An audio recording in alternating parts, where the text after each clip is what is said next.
Today, our businesses have created nearly 5.5 million new jobs.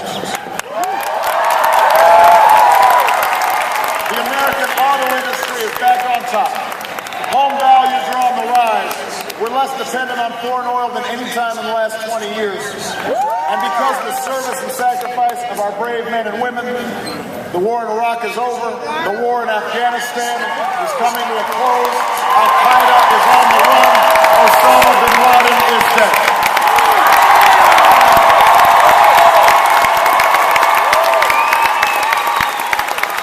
So we made real progress these past 4 years. But Wisconsin, we're all gathered here today because we've got more work to do. As long as there's a single American who wants a job but can't find one, our work is not yet done. As long as there are families working harder but falling behind, our work is not yet done.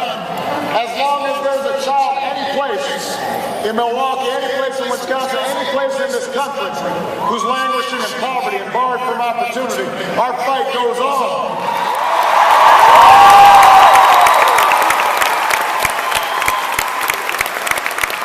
Our fight goes on because this nation cannot succeed without a growing, thriving middle class.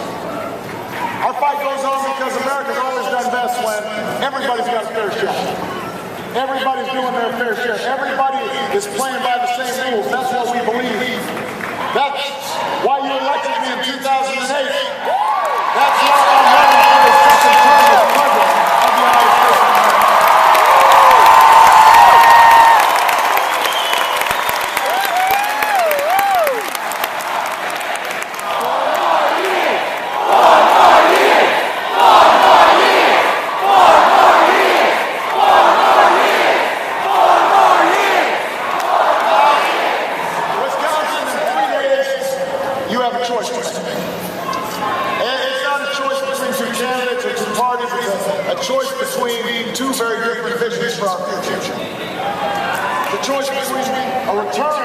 To the top-down economics that caused our economy to crash. Don't move.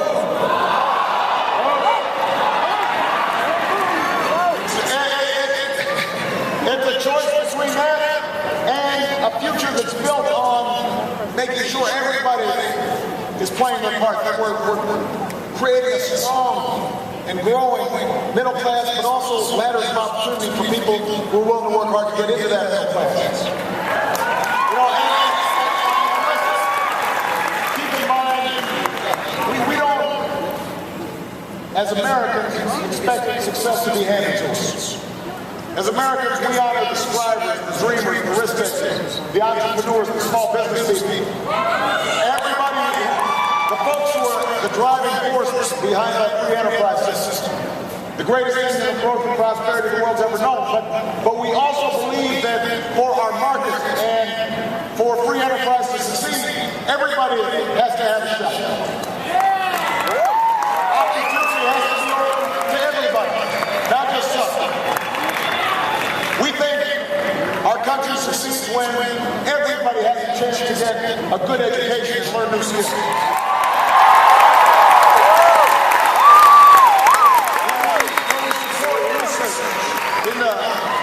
Sources and medical breakthroughs. We believe America is stronger when everybody can count on affordable health care.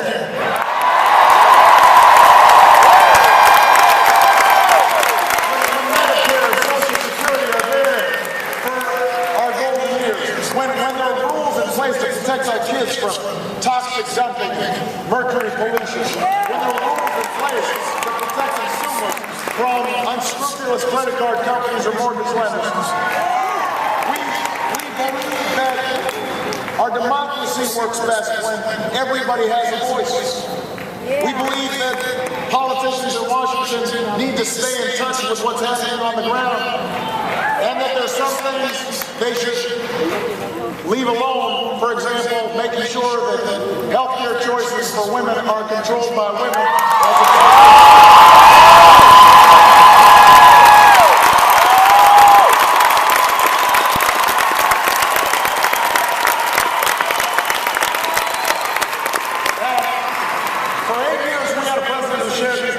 His name was Bill Clinton. Economic policies, when he first came in office, asked the wealthiest Americans to pay a little bit more so we could reduce our deficit and invest in the skills and ideas of our people. And you know, at the time, the Republican Congress and a Senate candidate by the name of Mitt Romney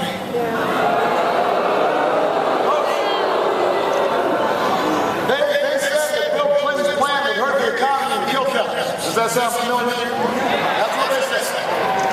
Turns out their math was just as bad back then as it is now.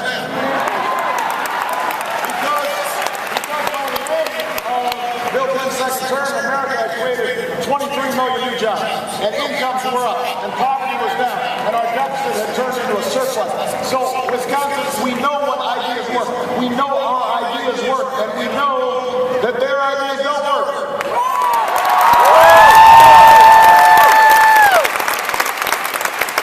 And the reason we know is we just tried it a few years ago. After Bill Clinton was out of office, they tried their ideas. We tried giving big tax cuts to the wealthiest Americans. We tried giving insurance companies in Wall Street a free rein to do whatever they please. And what we got was falling incomes, record deficits, slowest job growth in 15 years, and an economic crisis that we're still cleaning our way out of. So we know what works and we know what doesn't. And Governor Romney now is a very talented salesman. So in this campaign, he's trying as hard as he can to repackage the same old ideas that didn't work and offer them up as change. He says you can't make a change, lo and behold. Now, here's the thing, though. We know what change looks like.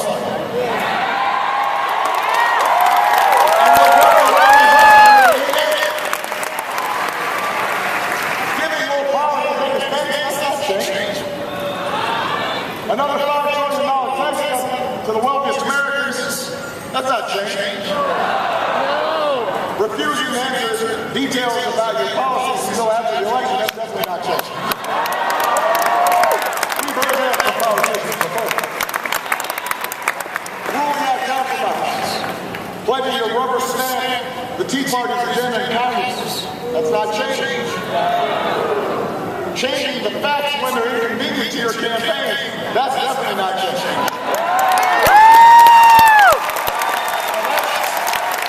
That's the attitude you need to get rid of. Now, Wisconsin had 4 years as president. You know me. And so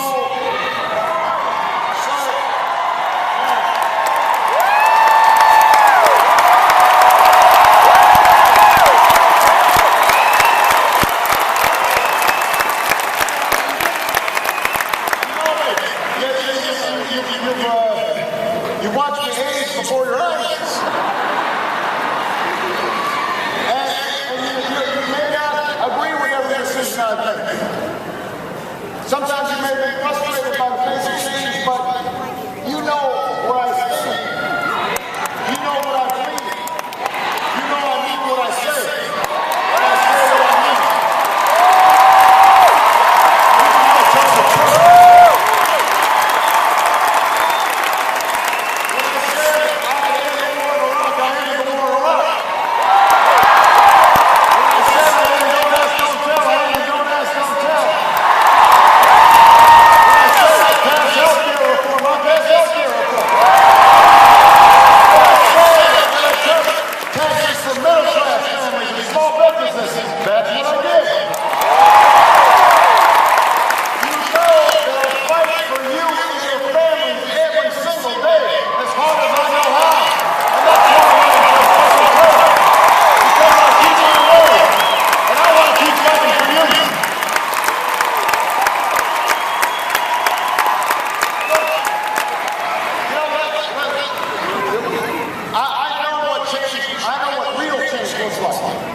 Because I fought for it.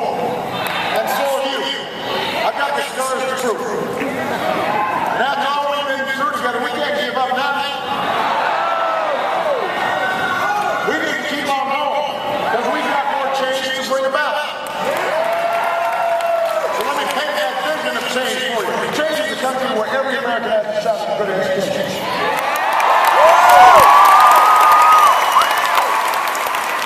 Don't tell me hiring more teachers won't help this economy grow. Don't tell me the students who can't afford college and just borrow money from their parents. That wasn't an option for me. I bet it's not an option for a lot of you. That's why I want to cut the growth of tuition in half over the next 10 years.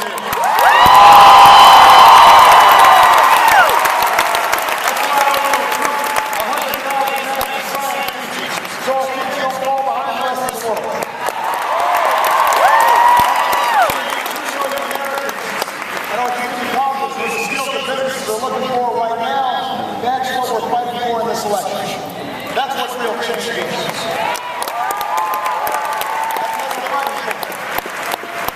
Change comes when we live up to this country's legacy of innovation. I'm very proud of American workers and American ingenuity and the American auto industry. What I'm especially proud of is we're not just building cars, we're building better cars. Cars that by the end of the next decade will go twice as far on a gallon gas. But it doesn't stop at autos. We're innovating everywhere. Today there are thousands of workers building long-lasting batteries and wind turbines and working to figure out new sources of fuel all across the country. And I want to make sure we're not having a tax code that subsidizes oil company profits when they're already making a lot of money. I want to support the new source of energy, the jobs of tomorrow. And help our national security and help our environment. That's what's changing.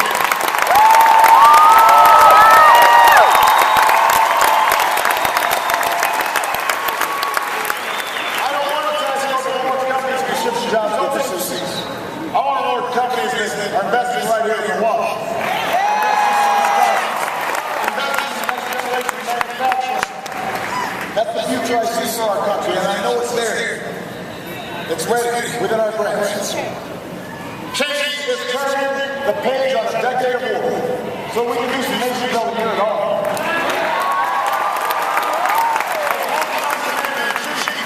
We will pursue our enemies with the strongest military the world ever known.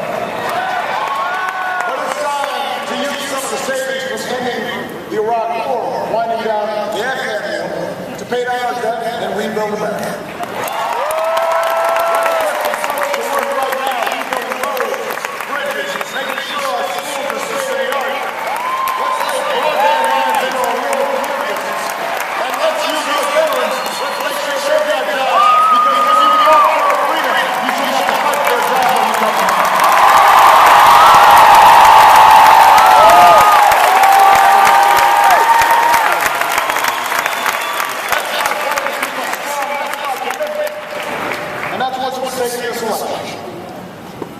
And yes, change is a future where we reduce our deficit, but we do it in a balanced way.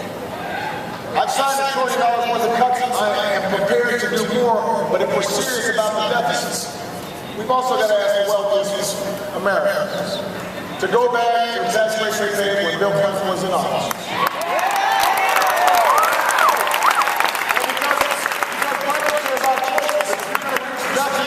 Something's got to give. And as long as I'm president, I'm not going to turn Medicare into a voucher, making our seniors more vulnerable just to pay for another millionaire's tax cut. I'm not going to ask young people to pay more for college so I get a tax cut.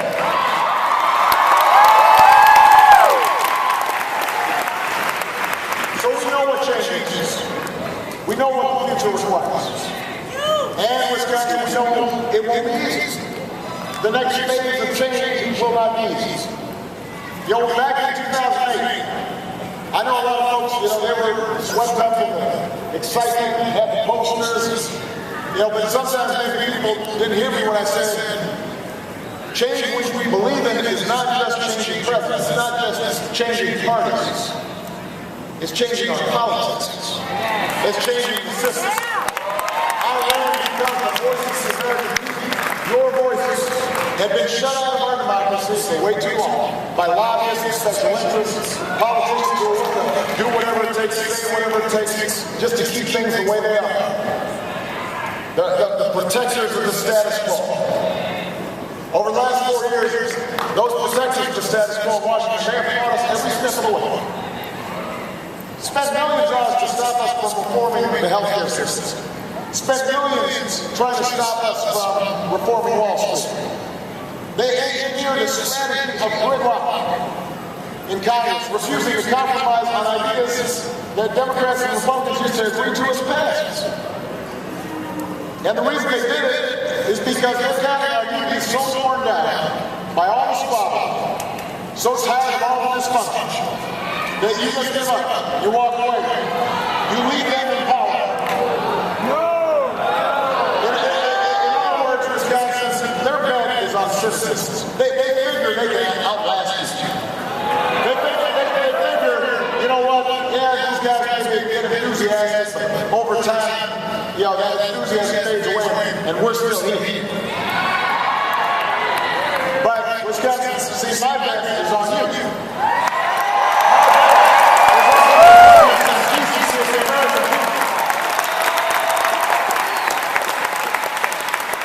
And by the way, the point I'm making here is not partisan. You know, when the other party is with me to fight for middle-class families, I love working with them. When we cut taxes for middle-class families and small businesses, that was bipartisan. When we repealed the last hotels, there was some courageous Republicans in the Senate who voted with us. That was leadership. I will work with anybody of any party to move this country forward. And if you really want to break the gridlock in Congress, you'll vote for leaders who feel the same way, whether they're Democrats, Republicans, Independents, people who put you first, who put the American people first, not elections first, or partisan advantage first, or special interests first, or big money business first, or super PAC first, but put the people of Wisconsin first. That's what you should think about. But you know what? There are going to be some fights sometimes. Because there's fights that need to be had. To bring about change and push through the resistance of the status quo. If the price of peace in Washington is cutting deals that will kick students off the financial aid, get rid of funding for Planned Parenthood, or let insurance companies go back to discriminating against people with pre-existing conditions, eliminate health care for millions on Medicaid, who are poor, or elderly, or disabled, that's not a deal I want to take. That's not a price you should want the president to pay. That's not bipartisanship, that's not change, that's surrender to a status quo that doesn't work for middle-class families.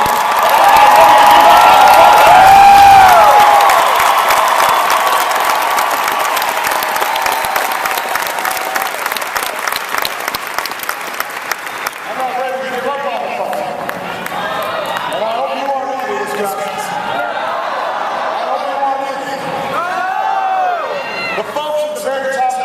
They don't need another champion in Washington. They always have access to the table. They'll always have access. They'll always have influence. The people who need a champion are the Americans whose letters I read late at night after my work in the office is done. The men and women I meet on the campaign trail every day. Now, a laid-off worker who's gone back to community college at the age of 55 try to retrain for a biotech job. She's a champion. Yes. The restaurant owner who needs a loan to expand his small restaurant after the bank turns him down, he needs a champion. Yes. The cooks and the waiters, the cleaning staff, working overtime in a Vegas hotel trying to save enough to buy a first home, send their kid to college, they need a champion. The auto workers, we never see his plant reopen, and who's now back on the job, filled with pride and dignity of building a great car, helping to build America. He needs a champion.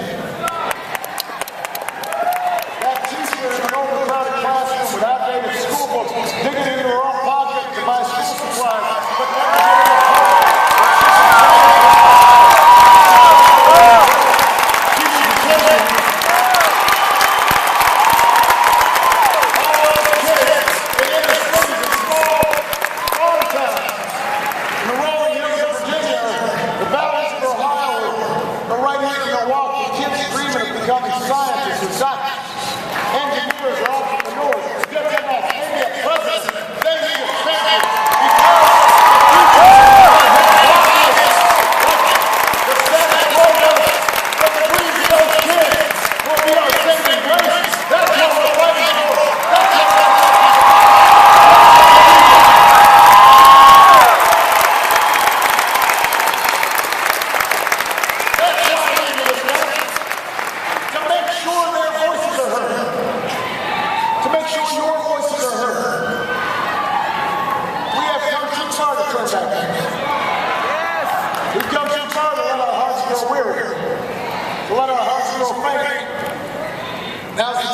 pushing forward. To educate all our kids, train all our workers, create new jobs, rebuild our infrastructure, discover new sources of energy, broaden opportunity, grow our middle class, restore our democracy, and make sure that no matter where you come from, no matter how you started out, no matter what you look like, no matter who you love, no matter what your last name